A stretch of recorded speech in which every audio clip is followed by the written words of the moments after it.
Hello dudes, இப்போ தான் ஜனநாயகம் படம் பார்த்துட்டு வந்தேன். 4 மாதமாக காத்திருந்து அவ்வளோ ஸ்ட்ரகிள்லாம் தாண்டி இன்றைக்கி நம்ம அண்ணனோட படம் ரிலீஸ் ஆகிருக்கு.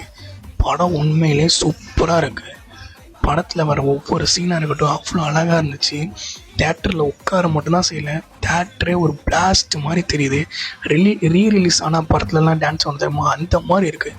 2வது வாட்டி தான் போகணுன்னு நினைக்கிறேன். ஏன்னா படம் சரியாகவே பார்க்கல. சொல்லப்போனால் ஃபுல்லாக டான்ஸ் தான்.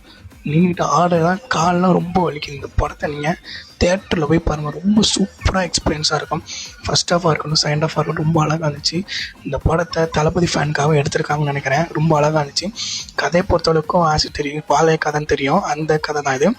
பரவாயில்ல, ரொம்ப நல்லா கொஞ்சம் எக்ஸ்ட்ரா அப்படிங்கலாம் போட்டு செகண்ட் ஹாஃபில் ரொம்ப அழகாக முடிச்சிருந்தாங்க. அதையும் முடித்த கிளைமேக்ஸில் லாஸ்ட்டில் அந்த தளபதி ரெஃபரன்ஸில் நிறையா இதெல்லாம் போட்டு நிறையா வந்துச்சு. அதெல்லாம் ரொம்ப அழகாக இருந்துச்சு. கண்டிப்பாக சொல்கிறேன், ஃபேமிலியோட போய் இந்த படத்தை எல்லோரும் தேட்டரில் பாருங்கள். அதுவும் இல்லை 18 வயசுக்கு மேலே உள்ளவங்க தான் போய் பார்க்க முடியும்னு நினைக்கிறேன். ஏன்னா நிறைய வயலன்ஸ் சீக்வன்ஸில் ரொம்பவே நிறையா இருந்துச்சு.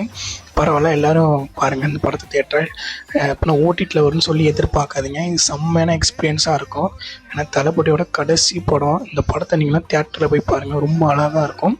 தளபதி கண்டிப்பாக தேட்டரில் போனால் தளபதி விஜய் வர சீனாக இருக்கட்டும், மமிதா பைஜ் வர சீனாக இருக்கட்டும், பூஜாட்டி வர சீனாக இருக்கட்டும், ரொம்ப அழகாக இருந்துச்சு. தேட்டரே பிளாஸ்ட் ஆகட்டும்.